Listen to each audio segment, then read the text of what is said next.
Welcome back to Kunjamina's recipes. ഇത് നമ്മൾ evening snacks ഒക്കെ ആയിട്ട് കഴിക്കാൻ കഴിയുന്ന ഒരു വെട്ട് കേക്കിൻ്റെ റെസിപ്പി കൊണ്ടാണ് വന്നിട്ടുള്ളത്. വളരെ ഈസിയും അതുപോലെ തന്നെ നല്ല ടേസ്റ്റുള്ള ഒരു സ്നാക്സ് ആണ് കേട്ടോ. ഇത് നമ്മളുടെ ഉമ്മീന ബാബിയാണ് ഈ ഒരു റെസിപ്പി നമുക്ക് വേണ്ടിയിട്ട് ഉണ്ടാക്കി തന്നിട്ടുള്ളത്.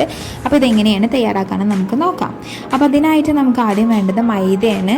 ഇതിൻ്റെ ക്വാണ്ടിറ്റീസൊക്കെ ഞാൻ ഡിസ്ക്രിപ്ഷനിൽ കൊടുക്കേണ്ട സ്ക്രീനിൽ എഴുതി കാട്ടുന്നുണ്ട്. ഇതിന് അതിലേക്ക് ആവശ്യത്തിന് റവ, പിന്നെ അല്പം ഉപ്പ്, പിന്നെ കുറച്ച് ബേക്കിംഗ് സോഡയും കൂടി ഇട്ട് കൊടുക്കുക.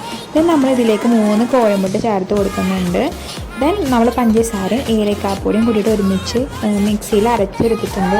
ദെൻ നമുക്ക് വേണമെങ്കിൽ അരിച്ചെടുത്തിട്ട് ചേർത്ത് കൊടുക്കുക, അല്ലെങ്കിൽ ഞങ്ങൾ ഡയറക്റ്റ് ഇതിലേക്ക് ഇട്ട് കൊടുക്കുകയാണ് ചെയ്തിട്ടുള്ളത്. ഇനി എല്ലാതും കൂടിയിട്ട് നമ്മളൊന്ന് മിക്സ് ചെയ്തെടുക്കണം.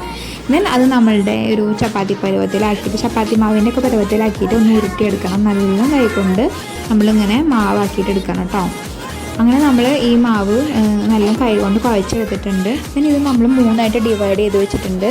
ദെൻ ഈ 3ആക്കി ഡിവൈഡ് വെച്ച് നമ്മൾ ഓരോ പീസ് എടുത്തിട്ട് ഇങ്ങനെ കൈ കൊണ്ട് ഇങ്ങനെ പ്രസ് ചെയ്ത് കൊടുക്കുക. അപ്പോൾ അത് പ്രസ് ചെയ്യുന്നതിന് മുമ്പായിട്ട് നമ്മൾ കയ്യിൽ അല്പം എണ്ണ തടവാനായിട്ട് ശ്രദ്ധിക്കാൻ മറക്കരുത്. അപ്പോൾ നമുക്ക് വേഗം ഇങ്ങനെ ആക്കി കിട്ടും. ദെൻ ഒരു കത്തി യൂസ് ചെയ്തിട്ട് നമ്മൾ ഇതേപോലെ ഷേപ്പിൽ മുറിച്ചെടുക്കുക. ഞങ്ങളിവിടെ ചെറിയ വെട്ട് കേക്കാണ് ഉണ്ടാക്കിയിട്ടുള്ളത്. നിങ്ങൾക്ക് വേണമെങ്കിൽ ഇത് വലിയ സൈസിൽ മുറിച്ചെടുക്കാം.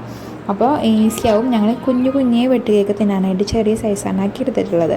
നെക്സ്റ്റ് നമ്മൾ ആവശ്യത്തിന് പൊരിക്കാനായിട്ടുള്ള ഓയിൽ ഒഴിച്ച് കൊടുക്കുക. വെളിച്ചെണ്ണയിൽ പൊരിച്ചെടുത്തിട്ടുണ്ടെങ്കിൽ ആ ഒരു സ്മെല്ല് വേറെ ആവും.